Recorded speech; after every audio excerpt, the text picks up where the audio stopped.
Telgrafın tellerini arşınlamalı,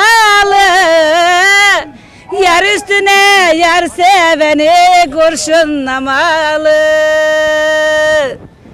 Telgrafın telleri semaya bakar, senin o bakışların çok canlar yakar. Yanıma gel, gel yanıma, yanı yanı başıma. Şu garipte neler geldi cahil başıma. Dağımız var, obamız var, yaylamız var, yörüğümüz var. Yörüklerimizde türkülerimiz var.